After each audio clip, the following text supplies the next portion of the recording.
Hi, it's Emily. I've been looking for work. I walked up and down every street in District 42. Restaurants. There's only a few left that are open, and they have all the people they need. And the food costs so much money, and most of us can't afford it. So most of the businesses are going to probably be shutting down in this district. I just been talking to Singing Joe and Jaffa how we're going to get out of District 42. A couple of people are missing from my building. I haven't seen Julie in a while. I think that they're taking all the elderly people first, anyone that's sick and elderly. Glenn and his twin brother are on the alert. We're watching them daily. We have a system like Jaffa and Singing Joe are checking in on the twins because they know how to tinker and make radios and drones, and we need them to build a bigger drone because we're thinking that we could fly out of District 42 and go to a different state, a state where, maybe it has been isolated and there's no police or governors. There's got to be a state where we can start new and escape. District 11, there's no use to trying to break in there. They just have so many robots and so much military that it's just not even worth it. So our new plan is finding a different state that's been abandoned and start all over again. We're thinking of going west. We don't know how the west is because we have no contact. We can't reach anyone with email because the emails are down. No one can have a cell phone here. Just District 11 has cell phones. And so we're making a plan. It's winter and it's cold. So we're hoping that when it starts getting warm, we can have some kind of drones that we can sit in because our hands hurt from holding on for a couple hours. There's just no way we can go 10 hours flying on a drone without getting tired and falling to the ground. The drones don't last that long with the batteries. So Glenn and Jaimin are working on drones that can fly us out of here. They only have enough equipment to make one right now, but that's not even finished. So we're working on a plan of breaking out of here. They said the alien ship moved a little bit, and there was a big announcement on the speaker that there's an alien ship that's high in the sky watching us. So we know that they're worried about it, or they're telling us they're worried about it. And the sun doesn't look good. It looks like it's fading every day. And my cat is real sick. He's breathing hard. I don't know how much longer my cat can hold on. And Eric, I checked on Eric today, and we talked through the walls. We have our little code. And I know he can't get up and always come to the door, so he gave me a key to go get George and walk him. But I know when Eric knocks back that he's okay for the day. And then I would hear a little faint. And I know that he's telling me he's okay. So I'm checking on Eric every day. And he gave me some money, and I went and got us some chicken, and I made a soup. But that was the last of the money. Money's getting scarce. Food's getting scarce. George is getting skinny too. We're all getting skinny. We're all like skeletons. We're all emaciated. And the snow is just freezing, so we're burning up more energy to keep warm. Singing Joe dropped off a bunch of candles. I gave Eric some candles. We have candles to keep us warm. I have my candle inside of an old empty aluminum canned corn tin can, and put some water in it because I said be careful if you fall asleep, it can catch on fire. We got to keep our building. We don't want it to destroy the place we live. So I haven't been able to go back to District 11 because everyone was mad at me for breaking in and seeing my ex-boyfriend, Liam. I missed him. I wish I was with him. If I was with him, I would be in a heated, beautiful mansion. Clean, warm blankets, heater, food, clean water. Oh, to be in a warm building, have clean water and food, and be in the arms of someone you love. during this horrible time. This is a grisly, dismal world.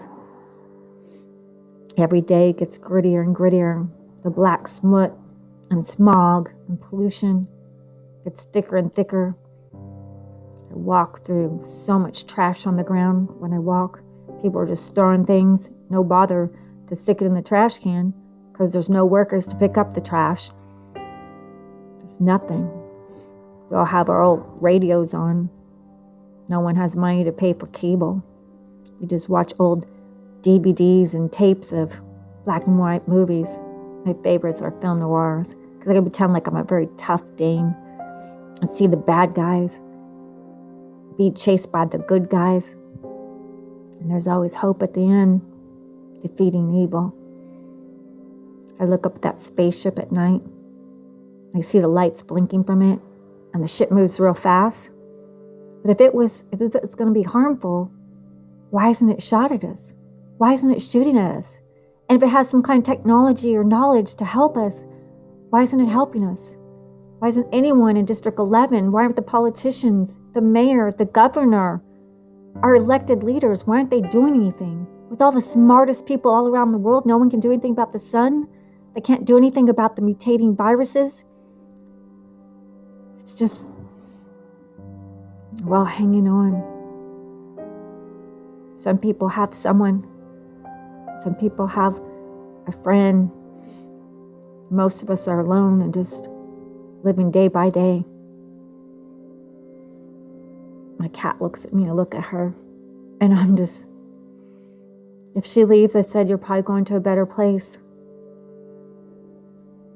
When she leaves, she doesn't come back for days. She comes back with scratches. I wonder if the rats she's eaten are contaminated. Probably contaminated. She looks so sick. She's having a hard time breathing. We're all having a hard time breathing. Gave my mask to my mom, so my breathing isn't well. Singing Joe said he would try to find me another one, but he said he needs something to trade.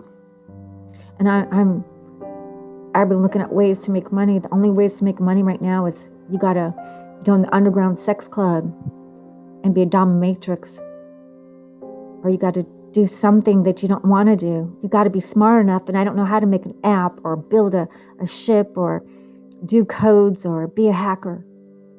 The only thing girls are good for right now is sex clubs, selling sex for food, water, heat. I'm just not ready to do that. I wish I was smart. John said he broke into my brother's computer. He said my brother is pleading with the governor to do something to help. And he's against it, the extermination of District 42. So I was so happy to find out that he's against it. But they're all opposed. He said the breakout is coming for our district, and our district needs to be exterminated, and they're making plans to get rid of us. They're slowly starting with the elderly people, and then they'll do away with the sick. Right now, if anyone's coughing or caught sick, the ambulance comes and they're gone. So we're all trying to look healthy. I've been putting makeup on Singing Joe and Jama and Jaimin and Eric so that they look healthy, because they're so white and pale. Anyone looking sick, they can just take you with no questions. And I wish that things would get better. But I don't know how unless we get out of here and start somewhere else. We can't go into any other districts in New York. They know who you are. We got to get a number now. They're going to give us numbers. I got a letter in the mail that we got to go on Monday and register and get a number. Every single one of us have to get a number. And once you get the number, they can come get you anytime, because it's basically giving all your rights away. And if you don't get the number, then you can't get your rations. So we're all going to be trapped pretty soon. Number for a ration. Don't have a number, you can't get rations. The only hope is the Singing Jonas underground black market can get us some rations. But that's only so long. Every day we're being tracked, monitored, helicopters with spotlights, police officers, and robo-police in the streets. They even brought this big robot dog. He was so big, almost 6 feet. I didn't know what it was. I heard this mechanical noise, this beast coming down the street. It scared me so bad. And George was barking at it. And we almost got a citation because George broke off the leash and ran after it. And the police dog was shooting. And then it said, halt. And I had to go get George and get his leash. He was snarling and barking at the police dog. Mechanical robots everywhere. They can see. They detect any kind of motion. We're really trapped like little rats in this place. Only hope is Glenn making those contraptions to get us out of here. Won't be long. Won't be long. We don't get those numbers. They can do anything if you don't have a number. You'll just be a worthless citizen. Only the smartest will survive, even if we can survive. What's the point of it if we're just a number? Just a number where they can get rid of you, exterminate you. Well, diary, looking forward to eating my one piece of Swiss cheese today. Like a mouse. Me and the mouse are fighting for cheese. Another day, hoping and dreaming of a better life where the sun shines.